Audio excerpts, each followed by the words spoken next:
The administrative evolution of the post office, from a fragmented chain of taverns to a continent-spanning, profitable, and constitutionally protected federal service, perfectly demonstrates how administrative development created the infrastructure for a united nation. It was the first true interstate administrative network and a core pillar of early American unity. We began with a single sheet of parchment written in the stern of a ship, the Mayflower Compact, an administrative act born of desperation. We conclude with a nation built on administrative procedures, a meticulously documented framework of rights, responsibilities, and systems. The story of colonial administration is not just a prologue to the Revolution, it is the true administrative origin story of the United States. The four pillars of administrative persistence. The entire history of early colonial administration distilled into four enduring administrative principles that survived the Revolution and became the bedrock of the American system. 1. The supremacy of written law. From the Mayflower Compact and the detailed charters of the Puritan colonies in Chapter 3, the belief that government must be based on a single, documented, and public agreement became paramount. This procedural tradition ensured that when the states designed their new governments, they rejected the British model of an unwritten constitution. The U.S. Constitution is the final, grand expression of this administrative need for a single, supreme written document that defines authority and limits power. 2. Local control and the power of the purse. The relentless century-long battle between the royal governors and the elected colonial assemblies was the foundational administrative conflict. The colonists' greatest victory was the assertion that the elected local body must control finance. This principle did not die with the Crown's defeat. It was immediately enshrined in the U.S. Constitution, which grants the sole power to initiate tax and appropriation bills to the House of Representatives, the body most directly accountable to the people. This legacy also lives on in federalism, the constitutional division of power that protects the administrative sovereignty of state and local governments, town meetings, county courts, against overreach from the federal center. 3. The due process of administrative justice. The colonial experience was marked by frequent administrative abuses of judicial power, from the severe laws divine in Virginia to the hated vice admiralty courts that operated without local juries. The administrative demand for procedural fairness, trial by jury, legal representation, and freedom from arbitrary arrest was a primary cause of the Revolution. The Bill of Rights, the first 10 amendments, is an administrative catalog of procedural safeguards, ensuring that the government's administrative processes, whether judicial or executive, must adhere to defined, transparent rules. 4. The administrative necessity of administrative infrastructure. The ultimate lesson learned through both the chaos of the early settlements and the failures of the Articles of Confederation in Chapter 9 was that good administration requires effective bureaucracy. The colonial experience with surveys, tax rolls, and postal networks in Chapter 11 proved that functional, unified administrative services were essential for economic stability and national unity. This led directly to the constitutional grants to create a national treasury, a uniform post office, and a single system for regulating commerce, the very administrative infrastructure built by the early republic. Narrator. The United States began as an administrative experiment in self-government, conducted on the fringes of an empire. The resulting procedures, the courts, the assemblies, the taxes, and the simple act of writing it all down, were refined in conflict and formalized in Philadelphia. They remain the invisible engine of American governance, a permanent testament to the complex, frustrating, and necessary process of building freedom through paper. For a new nation founded on the strict principle of limited, enumerated powers, the Louisiana Purchase was more than a land deal. It was a constitutional heart attack. President Thomas Jefferson, the champion of small government and strict interpretation, woke up one morning with the chance to buy an empire. Not just a piece of land, but an enormous, vague 828,000 square mile territory that would double the size of the United States. The problem? The Constitution gave the president no power to acquire foreign territory, and the American West was not empty. It was a complex web of competing claims, sovereign indigenous nations, and the looming military shadow of Napoleonic France. The administrative shockwave from this single act of purchase would fundamentally redefine American governance, requiring a solution that was part diplomacy, part military expedition, and part desperate improvisational administration. The administrative imperative, securing the Mississippi. The administrative crisis that precipitated the purchase was purely economic. By 1800, the vast majority of American commerce west of the Appalachian Mountains, the grains, tobacco, and furs from Kentucky, Tennessee, and Ohio, had to travel down the Mississippi River. The entire economic health of the western states depended on access to the port of New Orleans. In 1802, Spain, which nominally controlled New Orleans, suddenly closed the port to American goods. This was a catastrophic administrative blockage.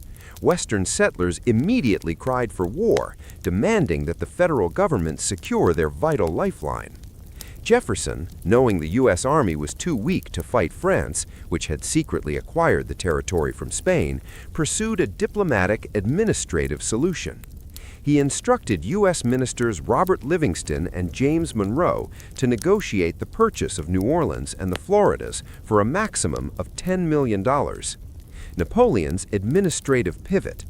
The negotiation was running its slow, predictable course until spring 1803, when Napoleon Bonaparte, Emperor of France, made an abrupt and radical administrative pivot.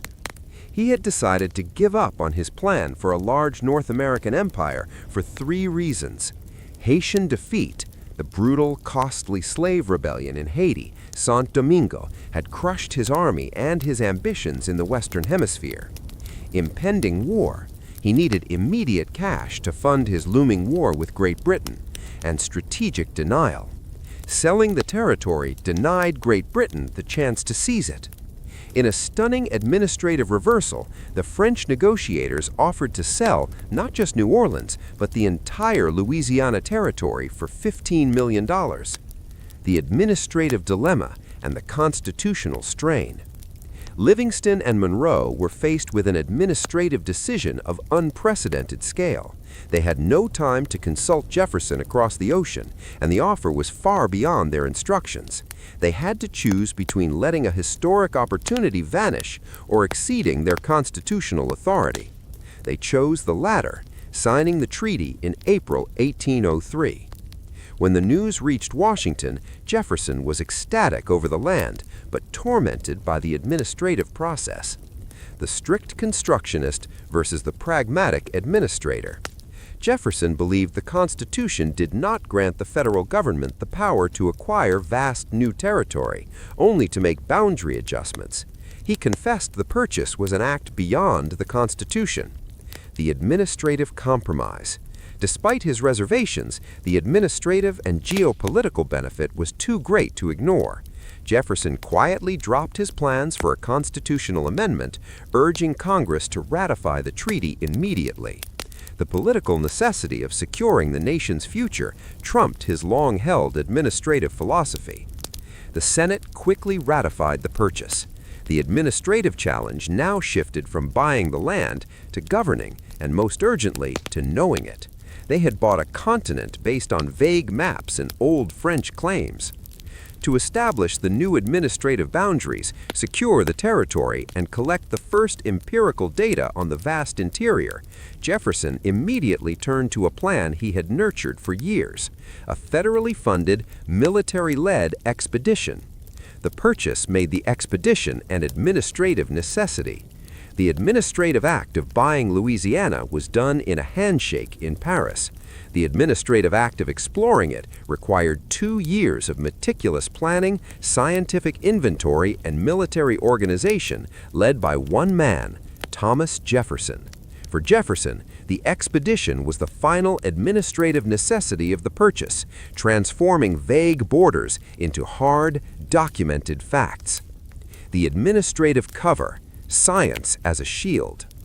While the Louisiana Purchase was concluded in 1803, Jefferson's administrative planning for the expedition began much earlier. In January 1803, months before the purchase treaty was signed, Jefferson sent a secret message to Congress requesting funds for a small expedition to the West. The administrative purpose. Jefferson deliberately framed the mission as a purely scientific and commercial venture, seeking the most direct and practicable water communication across the continent for the purposes of commerce. This phrasing was a political administrative maneuver.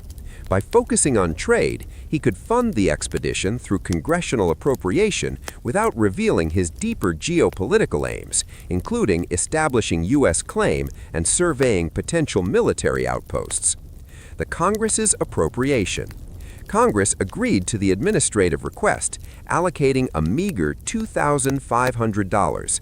This ridiculously small sum speaks volumes about the initial expectations. They were authorizing a quick survey, not a 3-year military mission into the unknown. The administrative selection, a partnership forged in administration. Jefferson needed an administrative leader who was loyal, disciplined, and familiar with the brutal realities of the frontier. He chose Meriwether Lewis, his personal secretary, a man Jefferson had effectively trained in the administrative arts of note-taking, organization, and record-keeping. Lewis, in turn, chose William Clark, an old military friend, as his co-commander. The rank problem. Lewis was officially a captain in the Army. Clark was offered the lesser rank of lieutenant second. This administrative oversight created a potential command crisis. In a remarkable demonstration of pragmatic leadership, Lewis immediately disregarded the formal administrative hierarchy. Throughout the journey, he treated Clark as an equal co-commander in every respect, ensuring the administrative unity of the Corps. The name. The expedition was formally designated the Corps of Discovery. This name was an administrative and psychological masterstroke, defining the mission as a scientific and scholarly pursuit, not merely a conquest. The administrative checklist, equipping the mission. Lewis spent the spring of 1803 in Philadelphia and Washington, engaged in one of the most detailed administrative exercises in early American history, provisioning the Corps. The mission was not merely about survival, it was about documentation. Every administrative decision was driven by the need to collect, preserve, and transport information back to the capital. Administrative category, key administrative items, purpose. Scientific instruments, sextant, chronometer, compass, quadrants, essential for mapping, calculating longitude and latitude, and fulfilling the core administrative mandate of documentation. Documentation tools, large quantity of paper, ink, quills, wax, botanical presses, for note-taking, sketching, and preserving biological samples, the administrative output of the mission. Diplomatic goods, 144 brass buttons, 4,600 needles, 30 dozen knives, and piece metals. Administrative currency for trade, gifts, and establishing formal diplomatic recognition with indigenous nations. Arms and ammunition, rifles, pistols, gunpowder, and the experimental air rifle, necessary for defense, hunting, and demonstrating military power, the administrative security for the Corps. Lewis was also tasked with undertaking specialized administrative training, including botany, celestial observation to calculate accurate longitude, and medicine to ensure the expedition could fulfill its varied data collection requirements. The Corps was not just a collection of explorers, it was a mobile, self-contained federal administrative unit meticulously planned to execute Jefferson's vision across thousands of miles of unmapped territory. By late 1803, the Corps was assembled near St. Louis, ready to execute its complex administrative mandate and confront the unknown. The Corps of Discovery was a military unit first and a scientific expedition second. This distinction was critical. In the wilderness, the rule of law and the administration of justice could not rely on distant civilian courts or elected assemblies. They had to rely on military discipline. The success of the mission hinged entirely on the seamless, professional administrative procedures established by Lewis and Clark. The Administrative Corps, Command and Cohesion. The administrative structure of the Corps was designed for absolute efficiency and unified command, a response to the chaotic, often mutinous nature of earlier colonial expeditions. The Shared Command. Despite the U.S. Army's administrative error in commissioning Clark only as a second lieutenant, Lewis immediately and publicly treated Clark as a full co-commander, referring to him as Captain Clark. This act of administrative generosity eliminated any confusion or rivalry, ensuring a united chain of command throughout the 3-year journey. The men always referred to them as the captains. The non-commissioned officers, NCOs. The day-to-day administrative burden fell to the 3 sergeants, John Ordway, Nathaniel Pryor, and Patrick Gass, after the death of Charles Floyd. The sergeants maintained discipline, supervised the men during labor, managed the daily supply distribution, and crucially, ensured that the daily journal mandate was fulfilled. The administrative ideal. The captains operated on the principle that the leaders must bear the heaviest burden. They often worked alongside the men, hunting, poling the boats, and making celestial observations. This led to high morale and discouraged the kind of administrative resentment that plagued earlier, more stratified venturists like Jamestown. Discipline as an administrative procedure. To ensure the administrative mandate of the mission was fulfilled, discipline was swift, public, and procedural. Punishments were administered by the captains for offenses ranging from drunkenness and sleeping on watch to disobeying orders. Court-martials. On several occasions, the Corps convened a formal court-martial, a defined judicial administrative procedure. The sergeants and reliable privates served as the jury, and the captains presided. Administrative punishment. The punishment was almost always lashings, 30 to 100 strikes, administered immediately. This strict administrative measure sent a clear message. The discipline of the Army and the authority of the U.S. government traveled with them up the Missouri River. This was the only law in the immense, unmapped territory. The administrative mandate, documentation, and data.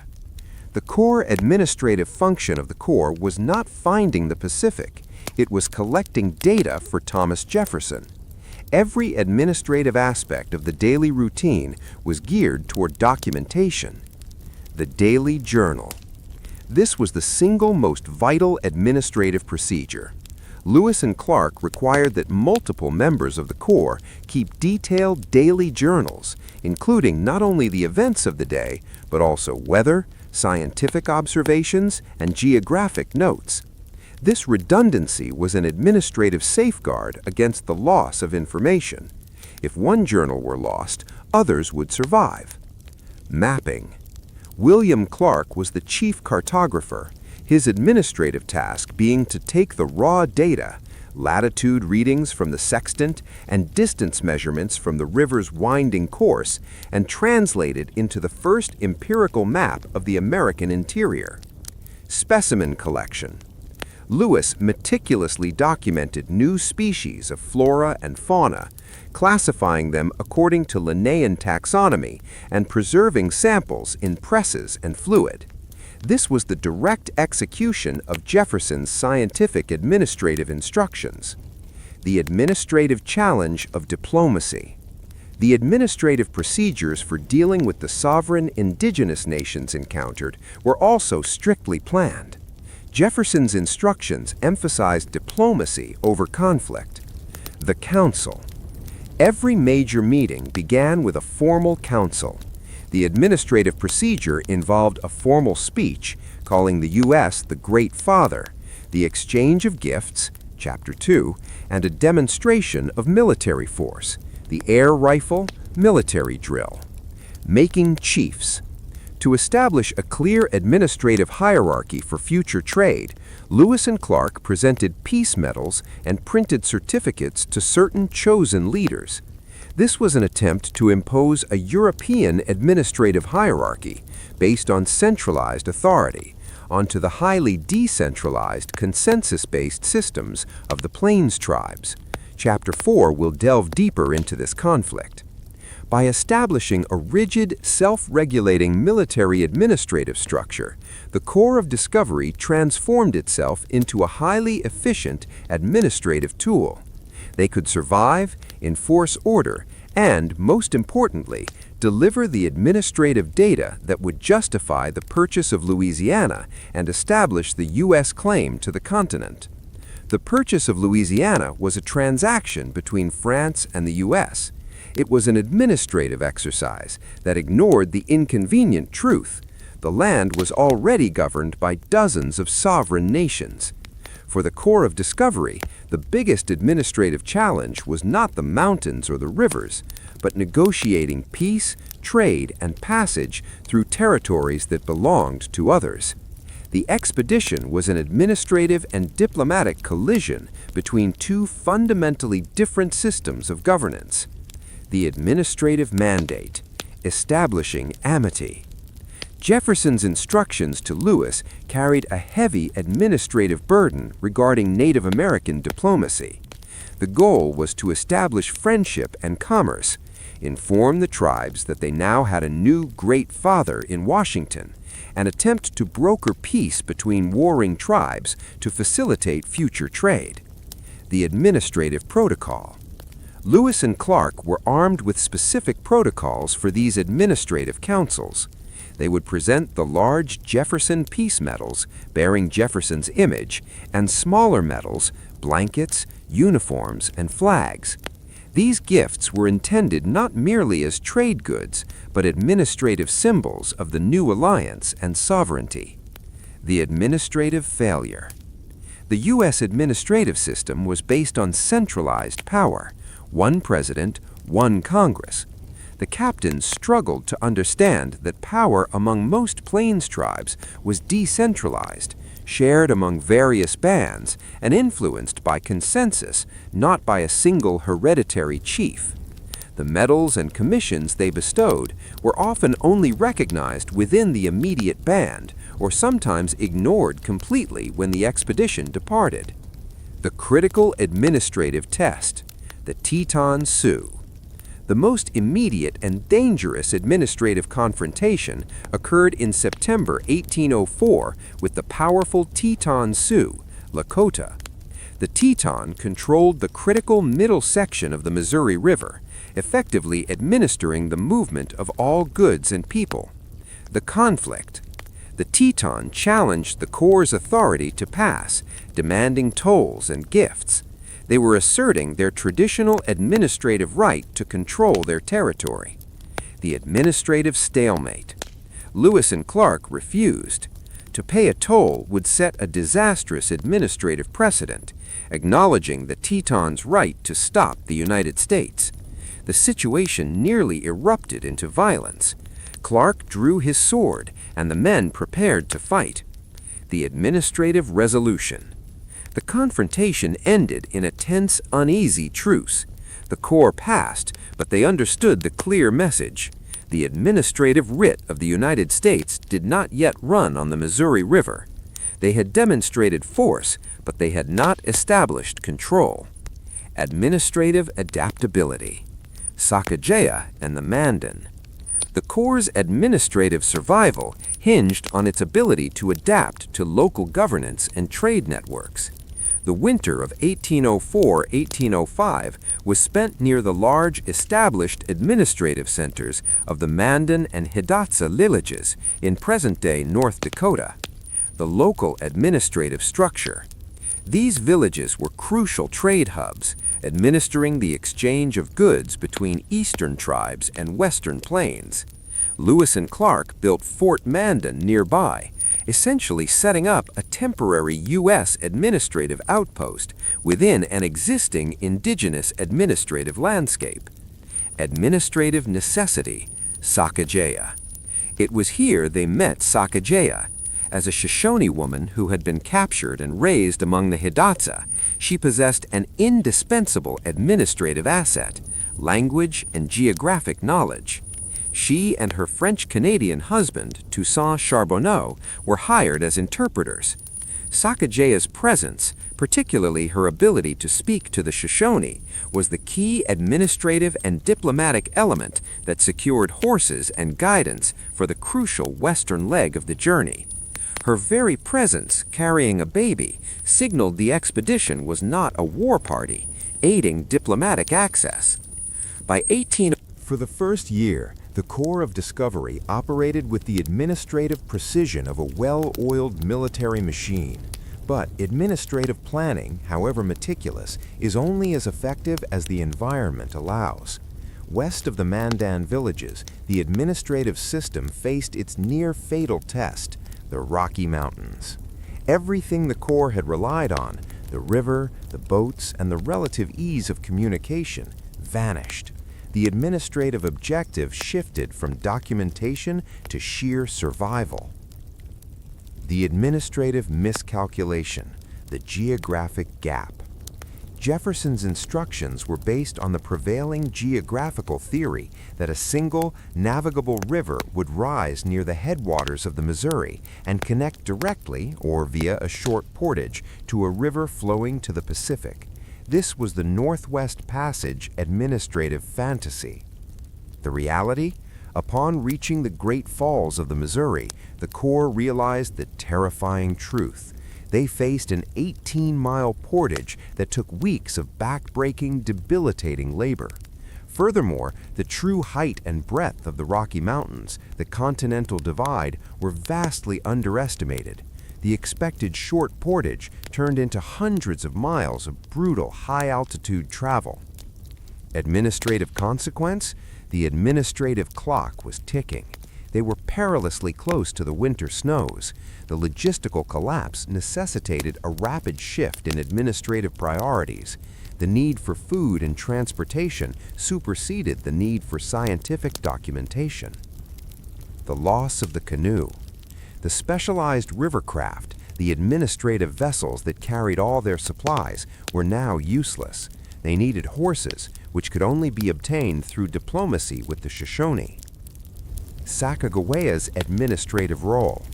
At this moment of crisis, Sacagawea became the most vital administrative asset.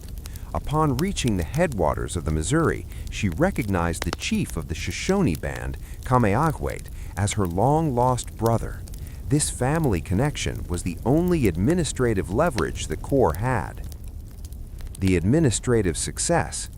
This diplomatic breakthrough secured the horses and the guide, Toby, necessary to traverse the Lolo Pass. The administrative transfer of supplies from water to land was complete, albeit agonizingly late. The administrative failure in the mountains. The crossing of the Bitterroot Range in the fall of 1805 was the greatest administrative hardship of the entire journey. The Shoshone had warned them, but the Corps, driven by the need to maintain their schedule, plunged into the snow-covered mountains too late. The breakdown of order. Starvation led to the erosion of administrative discipline. The men were reduced to eating candles, dogs, and eventually their precious horses. The focus on documentation faltered as mere survival dominated every waking thought. The loss of data.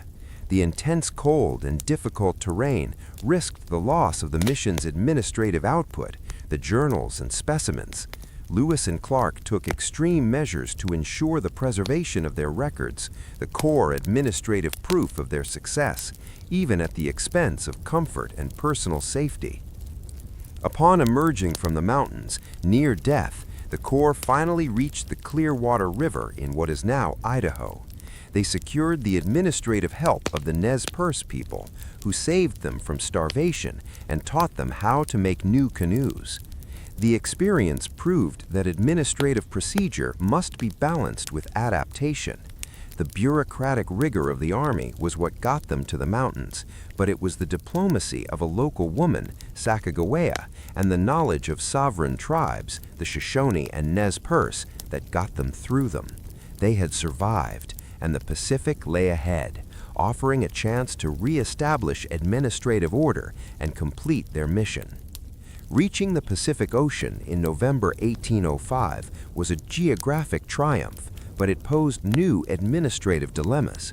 They were far outside the Louisiana Purchase, deep in territory claimed by both Britain and the U.S. via the discovery of Captain Robert Gray.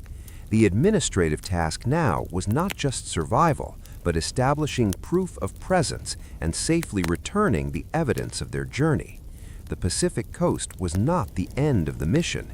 It was the final, critical administrative outpost. The administrative establishment, Fort Clatsop. The Corps spent the winter of 1805-1806 near the mouth of the Columbia River, building Fort Clatsop. This structure was more than just a shelter. It was a formal administrative statement of U.S. intent. Administrative procedure. Lewis and Clark ensured that records documented their decision to build the fort, establishing their presence during the winter months.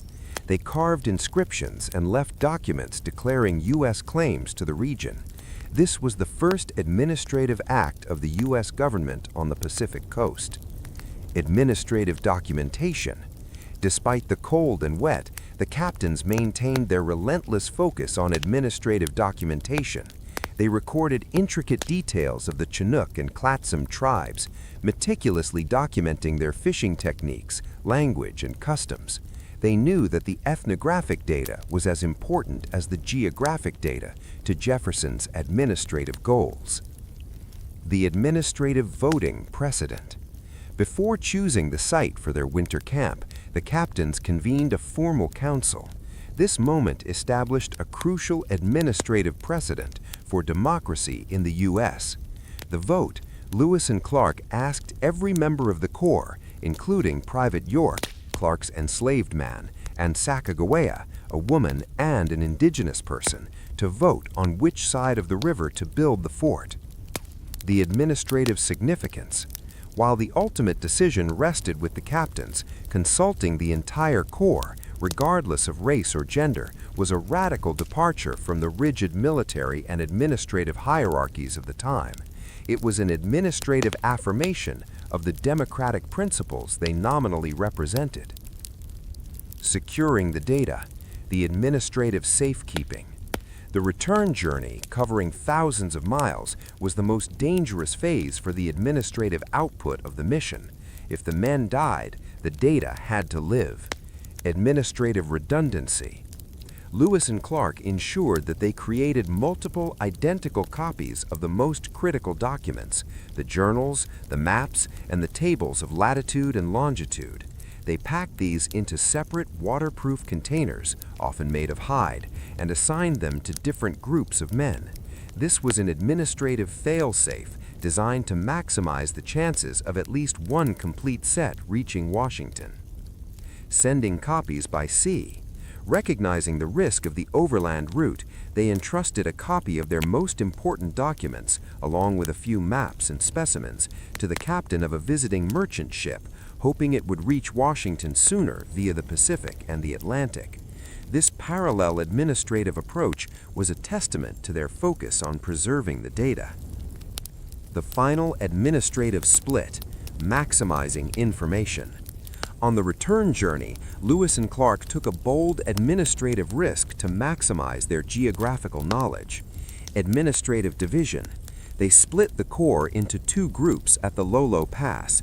Lewis took a northern route to explore the Marias River, establishing the northern border of the Purchase, while Clark took a southern route to explore the Yellowstone River. The administrative risk. Separating the corps halved their military strength and increased the chance of disaster, which nearly happened when Lewis's party had a skirmish with the Blackfeet. However, the administrative payoff was enormous. They doubled the geographic area mapped and documented, providing essential data for military outposts, future settlement, and the administrative subdivision of the territory. In September 1806, the Corps returned to St. Louis. They were hailed as heroes, but their real victory was administrative. They didn't bring back mountains of gold. They brought back data, over 140 maps, hundreds of pages of journals, and 178 documented species. They had replaced a vast administrative blank slate with detailed empirical evidence, completing the administrative cycle started by the Louisiana Purchase and allowing the U.S. government to finally begin the process of governing its new empire. When the first shots were fired at Fort Sumter in April 1861, the United States was instantly split into two warring administrative systems. The conflict was not just over slavery. It was the ultimate violent test of the administrative divide that had defined American history since the colonial era. Could a government founded on the supremacy of state sovereignty, the Confederacy, out-administer a government dedicated to federal centralization, the Union? The initial mobilization provided the answer. The Union's administrative advantage, a pre-existing machine. The United States, the Union, started the war with an immediate, overwhelming administrative advantage, a functional federal bureaucracy. While small by European standards, it was a ready-made machine for organizing a nation. The Treasury, the U.S. Treasury forged under Alexander Hamilton, Chapter 10, previous narrative, had established procedures for collecting tariffs, managing debt, and issuing bonds. This allowed Secretary Salmon P. Chase to raise the massive capital needed for war without collapsing the national financial system.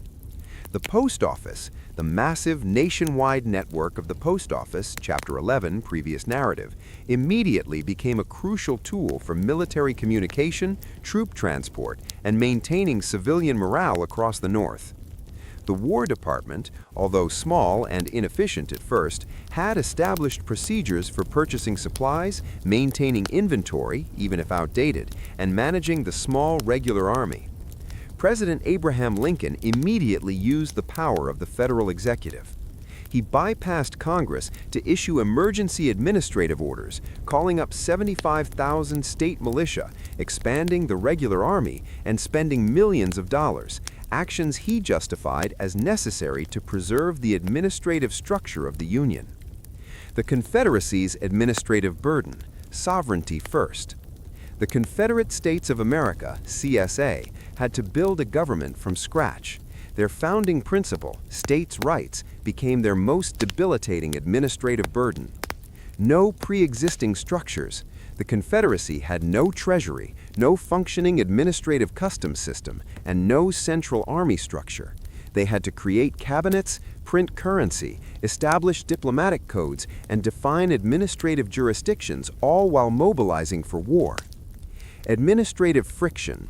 The Confederate Vice President Alexander H. Stephens famously argued that the CSA Constitution proved that the federal authority is a mere agent of the states. This philosophy created constant, paralyzing administrative friction. The governors, state governors, particularly Zebulon Vance of North Carolina and Joseph Brown of Georgia, often refused to send their state militias and supplies to Confederate centralized command, arguing the troops were needed for state defense first. Resource allocation. When the Confederate administration tried to centralize food and supply production, states often hoarded resources, refusing to release vital supplies to the central government. The administrative challenge of manpower. Mobilizing manpower revealed the deep administrative disparities between the two systems. Union strategy, initial. Lincoln requested state militia, leveraging the pre-existing state administrative structures for enrollment. Confederate strategy, initial. Southern mobilization was enthusiastic but administratively chaotic. States raised regiments that often refused to follow officers from other states, prioritizing loyalty to their immediate administrative unit. The initial surge of patriotic volunteers on both sides masked the fact that raising an army is an administrative act. The North's administrative systems were ready to process, equip, and organize these men under a single federal command. The South's administrative system was designed to resist centralization, leading to delays and disorganization. By the end of 1861, the administrative divide was stark. The Union had a single, increasingly powerful federal executive, rapidly mobilizing the North's industrial base. The Confederacy had a collection of fiercely independent states struggling to find the central administrative power necessary to survive. The war would be a relentless 4-year test of whether decentralized administrative freedom could defeat centralized administrative efficiency. Modern war is less about bullets and more about budgets. The administrative history of the Civil War hinges on a single vital truth. The Union possessed the financial administrative machinery to fund a 4-year industrialized conflict, and the Confederacy did not. The Union Treasury, under Secretary Salmon P. Chase, faced the immediate challenge of raising unprecedented sums, nearly $3 million a day by 1864, without collapsing the national financial system. This required administrative and financial innovation that permanently reshaped the American economy. The administrative crisis, the need for capital. In 1861, the existing U.S. Treasury procedures were wholly inadequate for wartime spending. The administrative challenge required diversification into 3 main funding streams: taxes, bonds, and the most controversially, printing money. 1. The administrative power of taxation. To fund the war, the federal government had to violate its own long-standing administrative traditions. Before the war, the federal government relied almost entirely on tariffs, taxes on imported goods, for revenue, a system inherited from the colonial era. The Internal Revenue Act, 1862, this landmark administrative act, was a revolution in federal power. For the first time in U.S. history, Congress established a nationwide comprehensive system of internal taxation. Administrative procedures. This act introduced the first income tax, excise taxes on nearly every manufactured item, from liquor to carriages, and inheritance taxes. Administrative infrastructure. To collect these taxes, the Treasury created a massive new bureaucracy, the Bureau of Internal Revenue, the precursor to the IRS. Tax collectors and assessors were appointed in every state, extending the administrative writ of the federal government deeper into the lives of ordinary citizens than ever before. Administrative innovation, the bond market.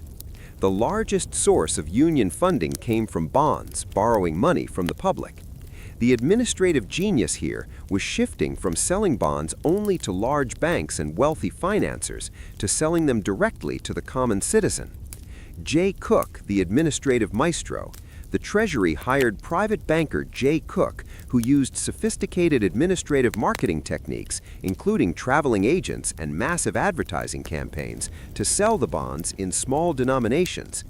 The administrative success not only raised billions of dollars, but also gave millions of ordinary Americans a direct financial stake in the Union's administrative survival, linking national debt to national loyalty. 3. Administrative necessity, the greenbacks. The most revolutionary administrative step was the introduction of a new national currency. With traditional bank financing proving insufficient, the Treasury turned to printing money. The Legal Tender Act, 1862, this administrative act authorized the issuance of fiat money, famously called greenbacks. Administrative significance. Unlike previous state-issued or private banknotes, the greenbacks were declared legal tender by the federal government and backed only by the government's promise to pay, not by gold or silver. This was a profound assertion of federal administrative authority over the nation's currency, fundamentally altering the financial landscape. The National Banking Act, 1863, unifying the system. The chaotic administrative landscape of thousands of state and private banknotes inherited from the colonial era was inefficient and unstable. The National Banking Act was passed to replace this fragmented system with a single, uniform national administrative structure. Administrative procedure. It established a system for chartering national banks that were required to purchase U.S. government bonds.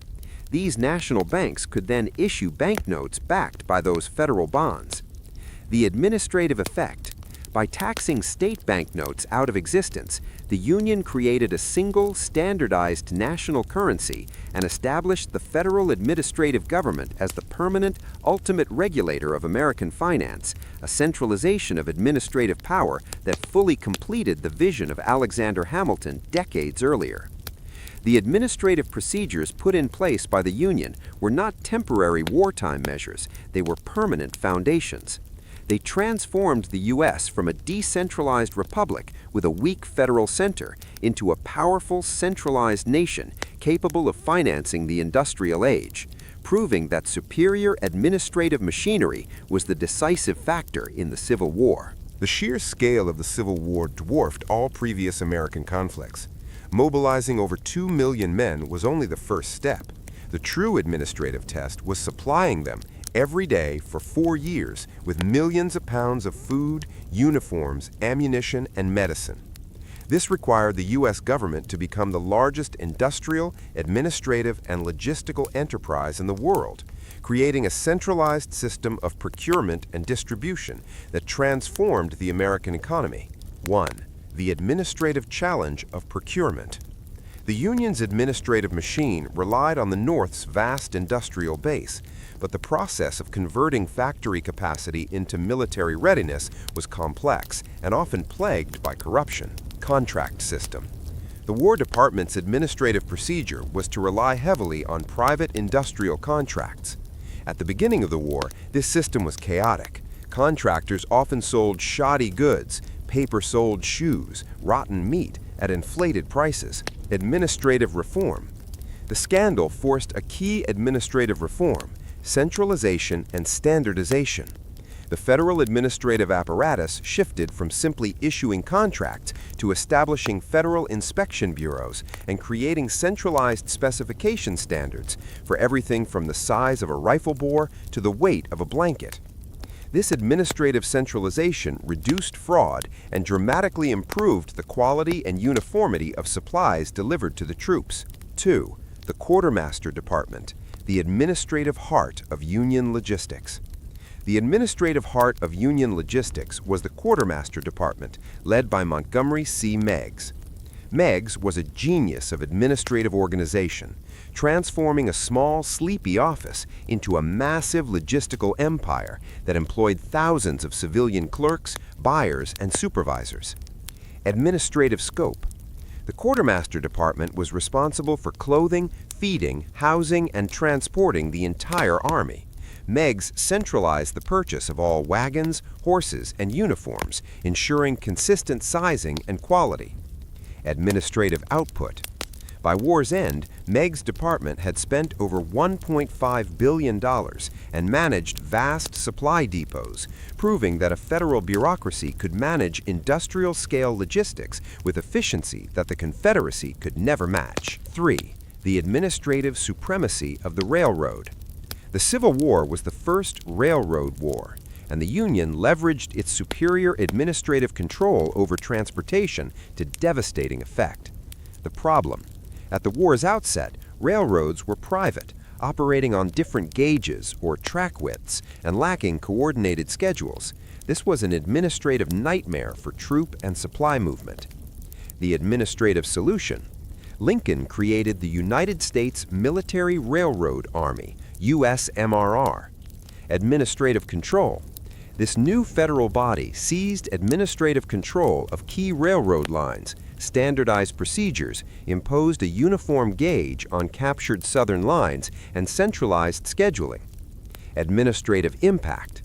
The USMRR ensured that armies could be moved thousands of miles and supplied on campaign, Grant's campaign at Vicksburg, Sherman's march, and the efficient supply of the Army of the Potomac were all administrative feats of rail management. 4.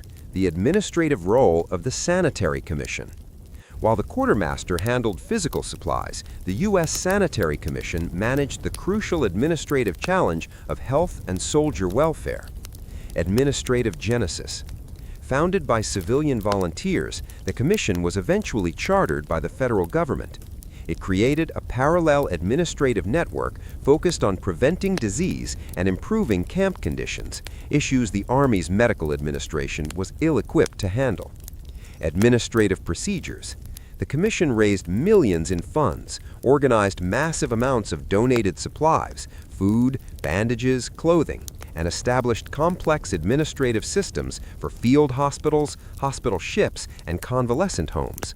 It also served as a critical administrative bridge between the civilian population and the military effort, ensuring public support for the war effort. The administrative marathon of Union logistics was a fundamental engine of victory.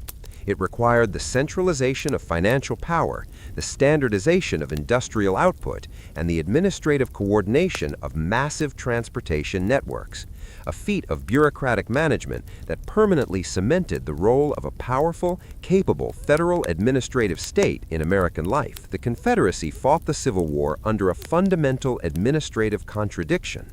It needed a powerful centralized government to wage a massive war, but its very existence was predicated on the belief that state sovereignty must be supreme. This philosophical conflict crippled the Confederate administrative machine, turning every decision about logistics, supply, and finance into a political battle. The South did not lose the war because of a lack of courage. It lost because of an administrative inability to centralize. 1. Financial collapse, the failure to tax. The greatest administrative failure of the Confederacy was financial. Unlike the Union, which successfully diversified its funding, Chapter 2, the CSA relied almost entirely on unsecured paper money and loans. Administrative resistance to internal tax. The Confederate Congress was politically unable to implement a comprehensive internal tax system, fearing it would alienate state governments and violate the principles of limited government. When taxes were finally authorized, they were cumbersome and poorly administered, such as the widely hated tax in kind, a requirement for farmers to pay 10% of their produce directly to the government. The state's administrative obstruction. Even when taxes were levied, enforcement depended on the states, many of whom deliberately dragged their feet or refused to comply. Hyperinflation. Lacking the administrative machinery for effective debt management or tax collection, the CSA resorted to printing massive amounts of fiat money, leading to catastrophic hyperinflation. By 1864, the Confederate dollar was nearly worthless, decimating the administrative ability to purchase vital war materials from private citizens or abroad. 2. Logistical chaos, decentralization, and competition. The quartermaster's challenge in the South was not just a lack of resources, but the administrative chaos caused by decentralized control. The administrative barrier.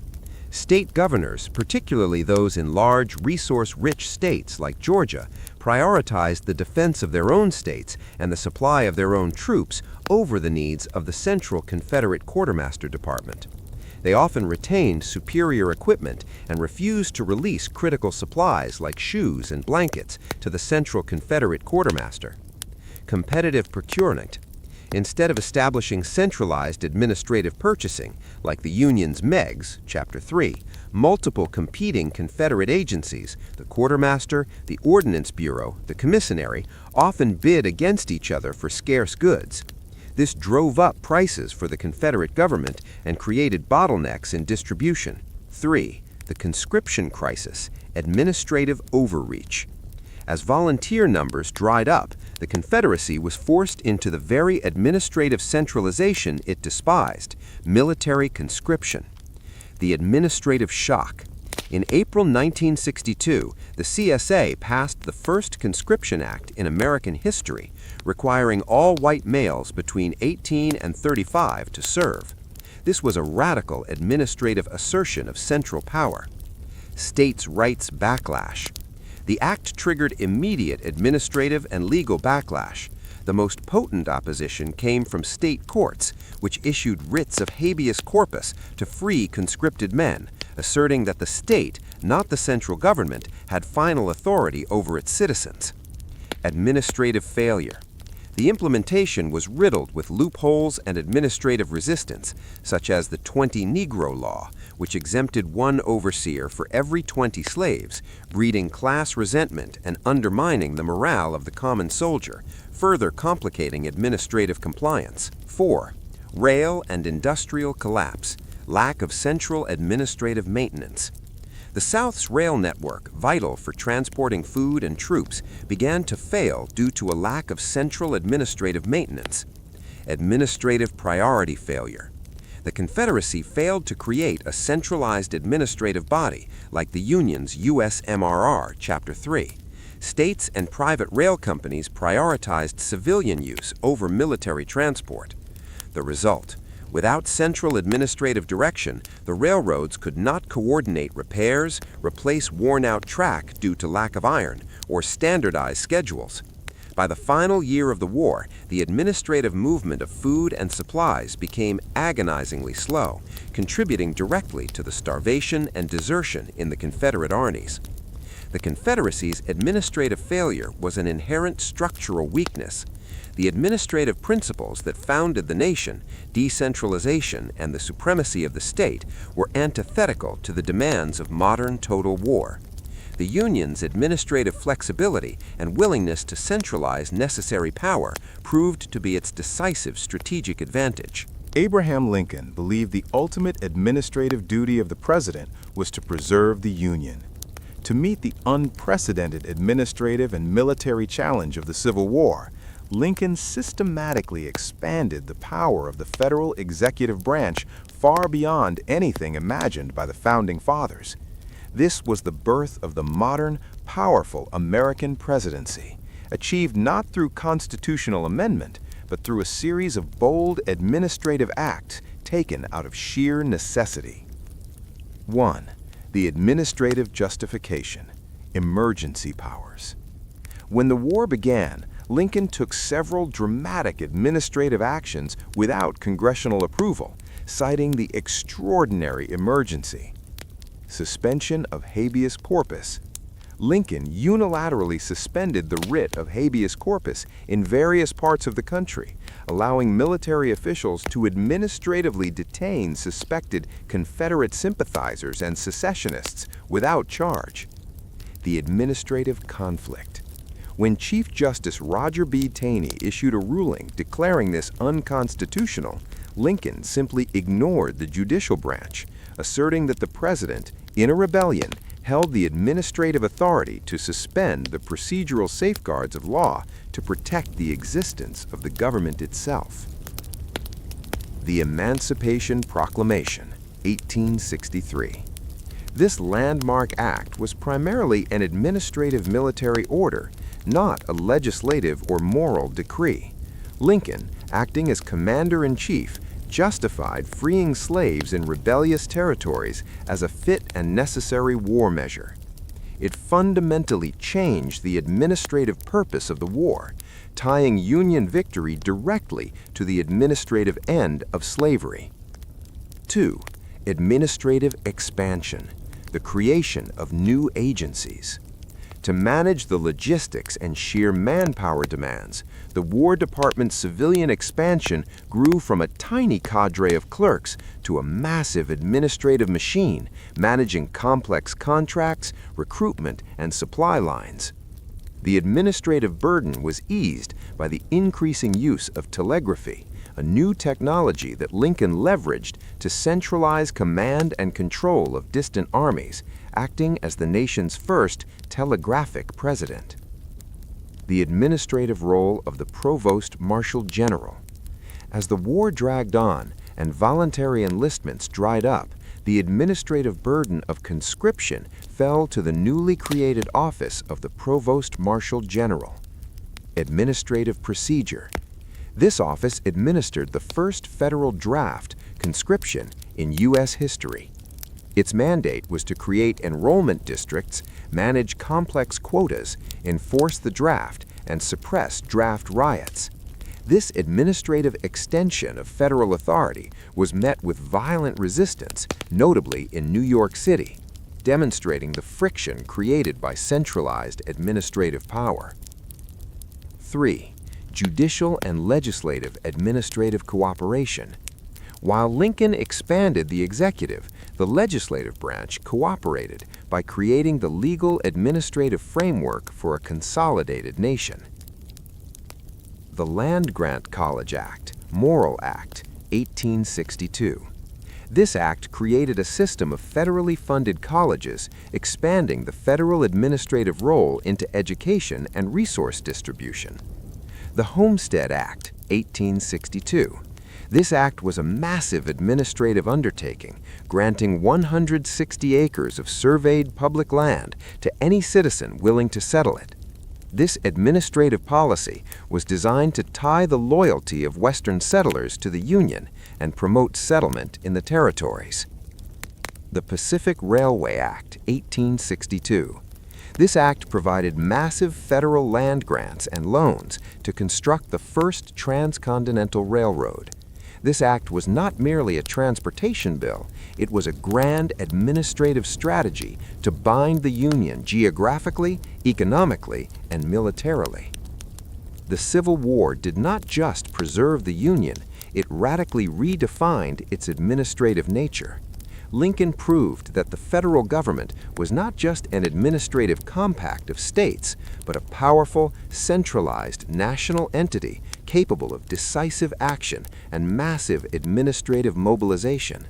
A transformation that permanently cemented the central role of Washington, D.C. in the administrative life of the nation.